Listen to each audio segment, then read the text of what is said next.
Some chefs won hearts with skill and grit, while others crashed and burned in unforgettable ways. You're the floppiest cook I've ever seen in my whole entire life. Why don't you take a walk and Dana take over her section? Yes, chef. Have fun. Today we're breaking down the most loved and most hated chefs to ever step into Hell's Kitchen. I really hate cooking for children. Kids don't know what fine dining is, so their opinions really don't matter to me. Starting off with Christina from season 10, who not only went on to win season, but also became one of the most lovable and successful winners of Hell's Kitchen. While her teammates had something new to fight about every 10 minutes, Christina was the only one on her team who never got involved in any of the fights and kept her focus solely on performing well during every challenge and service. Behind, running now. Are you serious? What's the matter, girl? It would have been information that would have been useful a minute ago. She just told me to run the fish up. My God, all is gonna break. My fish were dry because of missed call. I'm over it. I'm so tired of her. It's just too much. It literally drives. I'm so...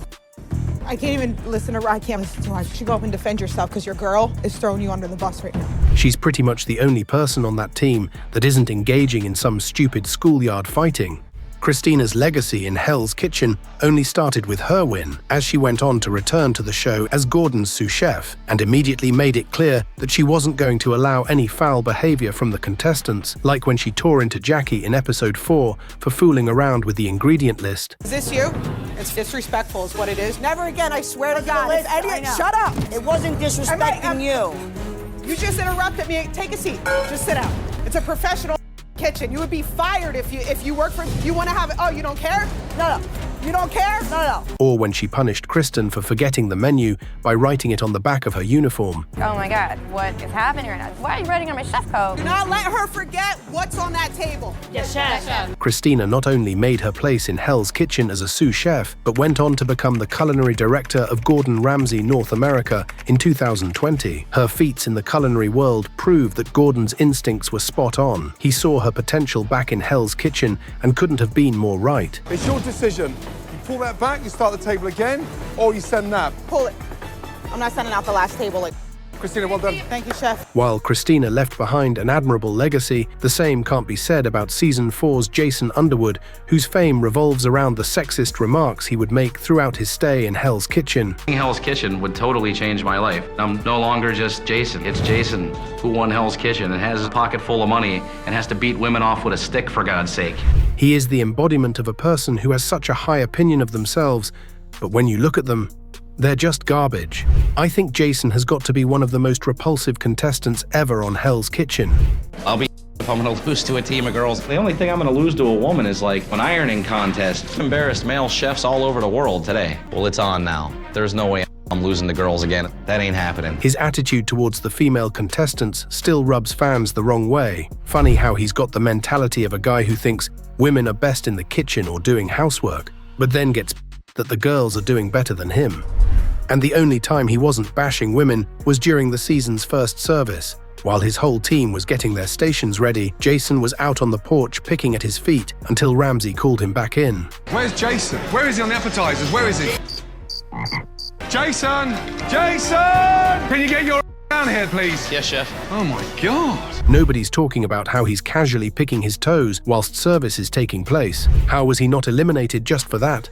Even after failing to deliver during dinner service in episode 1, Jason's immediate response was to throw some more disrespect towards his female opponents, who worked hard to win while he was sitting outside picking his toes. I didn't realize what I was getting into. I took a beating tonight. That ain't happening next time. If I have any say-so whatsoever, I don't lose girls, especially a bunch of young little kids. That ain't happening again. His remarks on women made fans speculate whether he was included in the show only for the production side of things. What do you expect without a man over there to lead them, of course? A room full of girls, I mean, that's useless, unless, what are they having, a Tupperware party over there? Ladies, well done. Jason. The girls surprised me. They did good, but we're gonna win because we're men here, come on. That's what men do. There's no way we're losing. Society would say that women never shut up, but Jason himself never shuts up about women any chance he gets. The biggest irony with Jason is how easily he got lured into the hot tub by the women in episode 3, and even told them everything that was going on in his team. Girl, how you doing? Drip down, hop in the hot tub with us. I know a lot of people are Craig right now because up so hard on chicken. He ratted out his team. Jason, the only I'll lose to a woman is an ironing contest.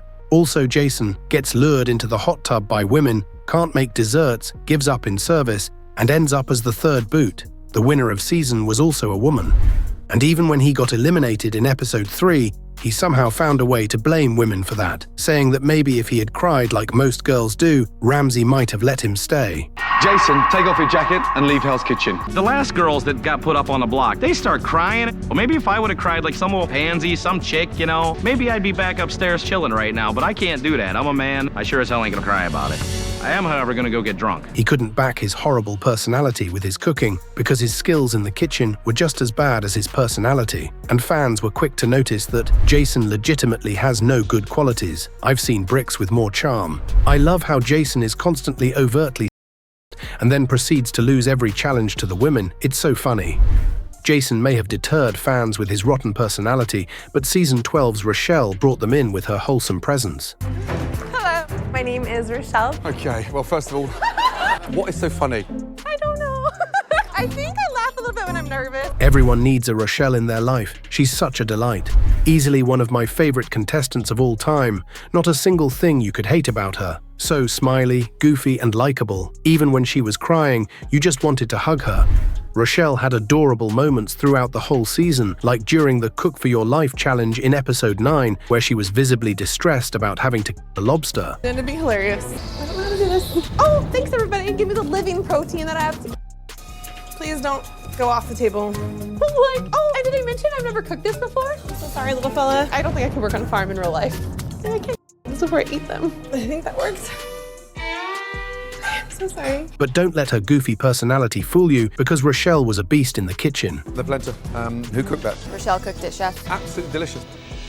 It was my first time, so I was so nervous. Really good indeed. Okay, I guess I can make polenta now. From persevering under pressure to nailing dishes she's never cooked before, Rochelle even amazed Gordon with her skills in the kitchen. Her positive attitude in and outside of the kitchen still has fans singing her praises. Rochelle is such a sweetheart. Hope she's doing good in life. Rochelle is just a sweetheart. She's so adorable. She's also one of the few contestants on Hell's Kitchen who got along with everyone and never had rivalries with anyone. Like in episode 14, when Rochelle messed up during a team punishment, she and Jason just laughed it off. There was stuff in here, right? What? Did you put stuff in there? You didn't put stuff in there? No. You have to put it in there. It was already on! Dang it! That was embarrassing. It would have been a whole different story had it been someone else making the same mistake. Rochelle and Jason's friendship was so cute in this video. Rochelle and Jason should be brother and sister. Love their sibling energy. Rochelle made it to the final 4 until she finally had to leave due to a poor dinner service in episode 19. Rochelle, let me tell you something. I didn't mean to giggle. I'm sorry.